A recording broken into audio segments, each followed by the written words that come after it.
Welcome back to section 2 for Rock Your Resume with Dr. Tracy Schroyer. In this section, we will talk about how you should format your resume. So let's dig in. There is an accompanying page within your workbook where you can fill in the blanks for these items here. So for your font type, you are going to want to use something very standard and generic. So Arial and Times New Roman are standard general font styles that you can use and find typically on any computer, whether you have Microsoft Word or any other type of word processor. You'll also want to stick to a 10 or 12 point font size. You don't want to go any bigger unless you're working on your header or your main header or some of your headers within your resume itself. You also don't want to go smaller than 10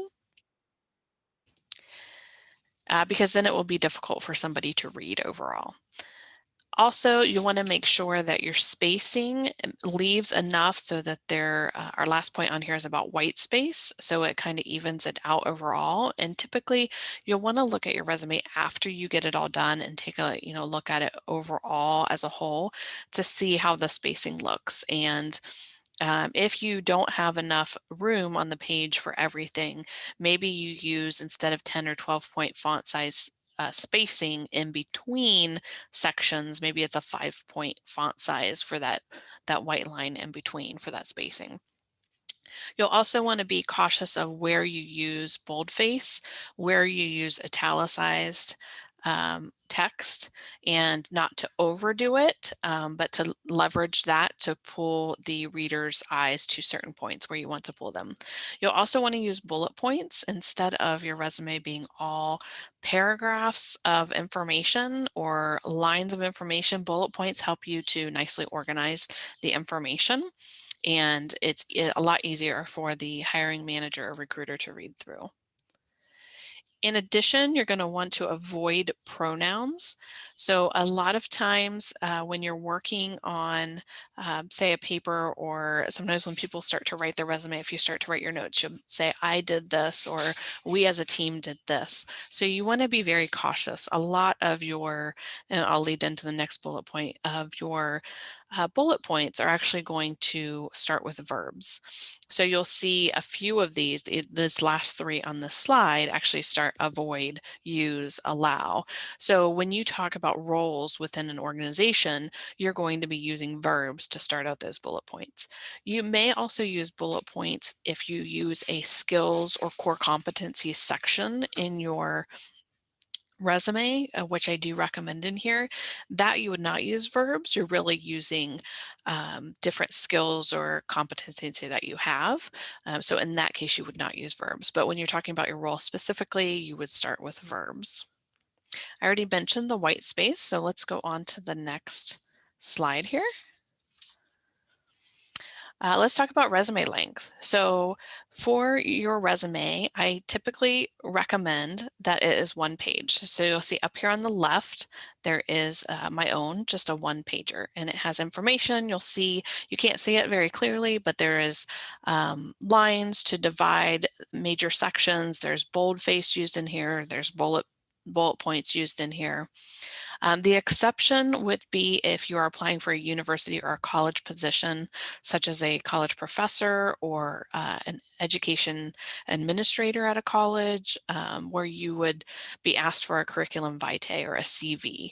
In that case, those are definitely a lot longer than just a one page, and they include additional sections, which we will not talk about in this Rock Your Resume course. But you can see just an example of a CV that I have on here. One of the things that's mentioned, which is on the second page here, is different speaking engagements. So listing out those and when they occurred. So that might be the reason that you would have a longer resume-like thing called a CV, but typically you can stick to one page, even if you have roles that date back quite a while. So we'll talk about the length of time that you should put information within your resume and how to account for all of that information, even if it's been 20, 30 years or longer. So from resume length, let's go in and talk about types of resumes. So we're going to talk about three different types of resumes. And this first one that we talk about, chronological, is the standard type that individuals use for their resume. And you would basically provide your work experience in date order, and it's the most recent role that you have first, down to the first or farthest position that you have. And what I typically say is don't go back more than 10 years. And there are some pieces of your resume that I recommend not going back more than 5 years. And we'll touch on those when we get to those later on in section 3. But what you can do for chronological is, so here is insight into how this is formatted, and we'll talk more in section 3 about how to actually format the information. But this basically says this most recent position that you have goes first, the position before that is next, and so on and so on. One of the things that I will tell you now, and I'll reiterate it when we get into the section 3 as well, is if you have been in different roles, let's say for 40, and let's say 30 years, 32 years. So you've been in various organizations, various roles for 32 years. That's a lot, and that's going to be hard to keep it down to one page. So what you would typically do is list um, look at the last 10 years, what roles you would list, what are the bullet points that you could list under them that help to show that you're a good candidate for the role that you're applying for now. Anything beyond that 10 years, you can actually put a note on your resume, and I'll have this on one of the example resumes that I put at the end of this course. You can actually have dates and say it's, from 84 to, whatever that, 10 years before now is. And you can say, please see my LinkedIn profile for information on roles, during this time frame or prior to this time frame. So people can easily go and access your LinkedIn and be able to see what are those other roles, and if you have any kind of bullet points underneath there, or if you are just listing roles at that point, which is fine.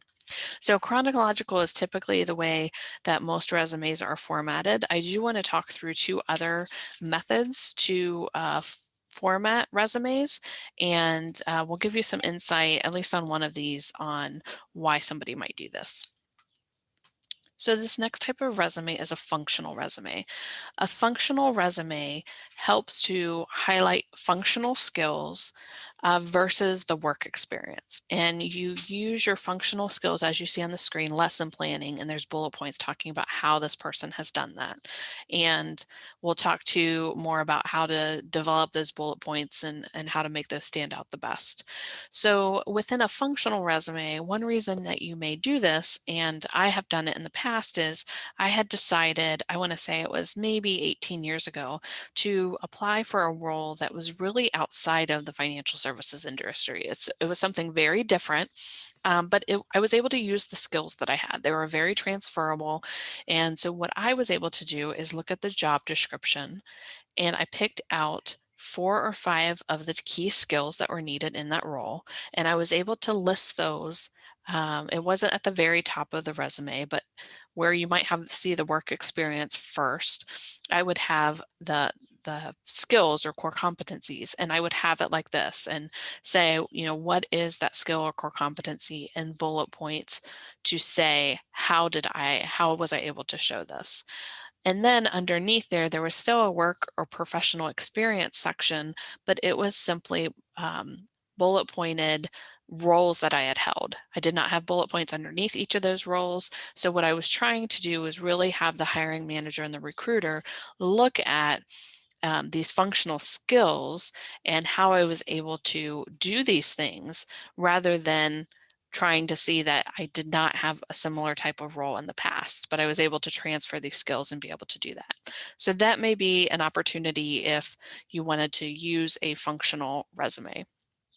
I think they are very rare, but if you are changing industries, it is something to consider. And then the last type of resume here is a combination. And I have maybe seen one of these in the last, say, 15 to 20 years that I've done resumes and helped people with their resumes. They are more rare, but they combine that chronological and the functional aspect. So as you'll see on the right of the screen, it shows it as it's the chronological, and then underneath it breaks up those bullet points by those high-level skill sets. This will take up a lot of room, so I wouldn't recommend it. You can also list these high-level skill sets in another way in a skills or core competencies section of your resume. So I would really be hesitant to actually recommend using this format specifically. So in this section, we had talked about quite a few things. So we talked about some general guidance, and you'll see in your workbook that there's fill in the blanks for some of those general guidance tips. We talked about your resume length and how typically recommended it's 1 page. I have seen, I will tell you, if it is for a higher up position, so let's say a VP or higher, I don't even know if a director, but I'm thinking more of a VP or higher, there could be the likelihood that you would use a 2-page resume for that. But it would be those higher level types of roles. We also talked about the different types of resumes. So you do have a spot in your workbook where you can just jot a note about what those types of resumes, what each is, why you might use it. And then if you wanted to write any notes about what that might look like in the workbook, you can definitely do that.